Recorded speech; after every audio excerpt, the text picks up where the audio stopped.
కన్నా ఇప్పుడు దక్షిణ భారతదేశానికి దెబ్బ పడినా కానీ ఉత్తర భారతదేశం కత్తి సుత్తి వదిలేసి పని చేసుకుని ఒక సామాన్యుడిలాగా బయటికి వచ్చి బయట ప్రపంచాన్ని చూస్తున్నారంటే ముఖ్యంగా సెల్యూట్ కొట్టాలి ఆయనకి, నరేంద్ర మోడీ గారికి. నేను మొన్నటిదాకా దక్షిణ భారతదేశానికి ఏమి చేయట్లేదని చాలా బాధపడ్డా, ఆయన తిట్టుకున్న కొద్దిగా. కానీ అది ఉత్తర భారతదేశం నేను కొన్ని ఏరియాలు చూశాను, చాలా చాలా హ్యాపీ అనిపించింది. ఆయన పర్వాలేదు, దేశానికి ఈయన చేయగలడు, ఒక సైనికుడిలాగా నిలబడ్డాడు. ఈ స్టోరీ మీద సినిమా తీయటం కూడా చాలా హిట్ అవుతుంది అన్న, ముఖ్యంగా తెలుగు భాషలో కూడా రావాలని కోరుకుంటున్నాను అన్న. అయితే నరేంద్ర మోడీ గారు జీవితంలో చూసారు, ఎన్నో చూసుంటారు. చాయ్ వాళ్ళ దగ్గర నుంచి ఇప్పుడు పీఎం అయ్యారు, 3వ పీఎం అయ్యారు. సో ఎలా చూస్తారు ఆయన ఒక జీవిత చరిత్రని ఎలా చూస్తారు? ప్రతి ఒక్కళ్ళకి విలువిచ్చాడన్న, ప్రతి ఒక్కళ్ళకి, గవర్నమెంట్ ఎంప్లాయర్కి కానీ, ముఖ్యంగా ఆర్మీ సైనికుడికి, నలిగిపోయిన ఆర్మీ సైనికుడికి 60 సంవత్సరాలు నలిగిపోయాడు ఒక సైనికుడు. ఆ సైనికుడికి గుండె ఎంత గట్టి కొట్టుకుంటుంది, అదే గట్టి కొట్టుకోవాలి, తగ్గద్దు అనే ఒక మూమెంట్ కనపడింది మన పాకిస్తాన్ యుద్ధంతో కానీ, అంతకుముందు బోర్డర్లో కానీ. కాశ్మీరు నలిగిపోతుంది, కాశ్మీర్ వెళ్ళాలంటే భయపడేవాళ్ళం. పుణ్యక్షేత్రం అన్న, భారతదేశానికి ఒక పుణ్యక్షేత్రం, తెలుగు భాషకు ఒక పుణ్యక్షేత్రం. తెలుగువాడి తెలుగు భాష అక్కడ ప్రోత్సహించి ఎన్నో కవిత్వాలు రాశారు మనవాళ్ళు. అట్లాంటి క్షేత్రానికి రోడ్లు వేయటం కానీ, అక్కడికి వెళ్తానికి కానీ, అవకాశాలు కల్పించడంలో కానీ, సైనికుల పరంగా ఏర్పాటు చేయడంలో కానీ నరేంద్ర మోడీ గారు సూపర్ హిట్. నరేంద్ర మోడీ గారు అలాగే బీజేపీ కూడా ఒక మతాన్ని అడ్డు పెట్టుకొని వాళ్ళు రాజకీయం చేస్తున్నారు, ఇప్పుడు దాకా నడిపించారని ఆరోపిస్తున్నారు. దీన్ని ఏమంటారు మీరు?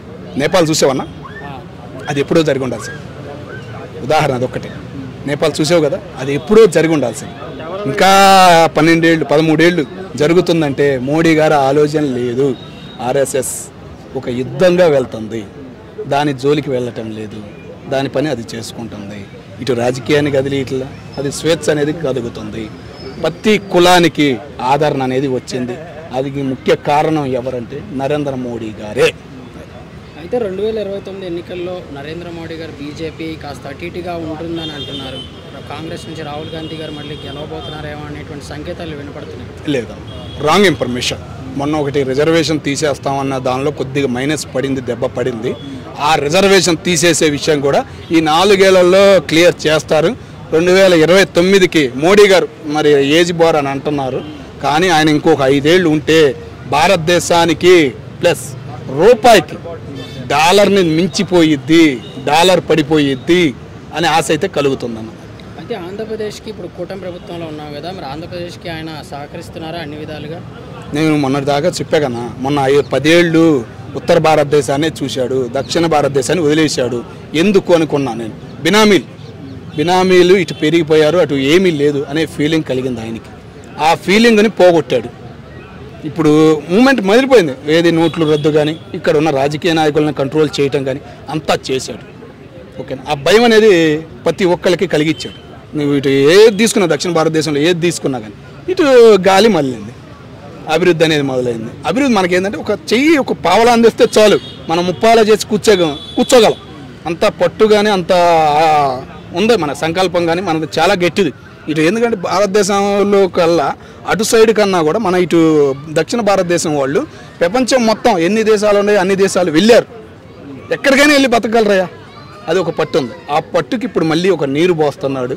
చాలా ఈ 4 ఏళ్లలో దక్షిణ భారతదేశం ఒక మార్పు అనేది కనపడింది. మరి నరేంద్ర మోడీ గారి మీద సినిమా వస్తే అందరూ చూస్తారా? ముఖ్యంగా తెలుగులో రావాలని కోరుకుంటున్నాను అన్న, తెలుగులో రావాలి. ముఖ్యంగా అది తెలుగులో వస్తే ఒక అభివృద్ధి, ఒక ఆశయం అనేది మొదలయ్యిద్ది. సినిమా వస్తే చాలా బాగుంటుంది. అది చేసే డైరెక్టర్ గారికి చాలా ఒక పేరు అనేది, ఒక గుర్తింపు అనేది వచ్చిద్దని నేను అనుకుంటున్నాను. గత 40 ఏళ్ళుగా మిజోరాంకి ఒక రైలు మార్గం అనేది లేదు. మన మోడీ గారికి ప్రయత్నించారు కదా, దాని గురించి మీరేమన్నా? నేను చెబుతుంది అదే కదన్నా, ఉత్తర భారతదేశం కత్తి సుత్తి తప్ప ఏం తెలీదు. లారీ వేసుకుని నువ్వు ఒక లారీ వేసుకుని 10 గెలలు వేసుకుని వెళ్ళావు అనుకో, ఒక గెలే మిగిలేది నువ్వు వాడు అమ్ముకోవడానికి. మిగతా 9 గెలల్లో మధ్యలోనే కబ్జాలు అయిపోయాయి.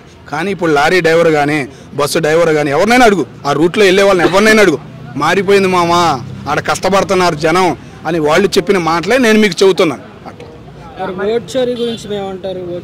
అన్న రాంగ్ అన్న, రాహుల్ గాంధీ గారు ఏదో తెలియక మాట్లాడిన మాట అది తెలుసుకోవాలి ఆయన.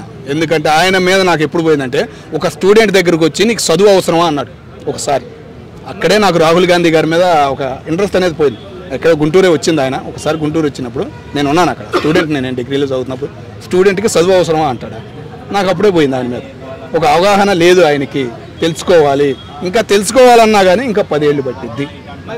కర్ణాటకలో కాంగ్రెస్ ఉంది కదా, ఇప్పుడు మొన్న మెట్రో అనేది మోడీ గారు స్టార్ట్ చేశారు.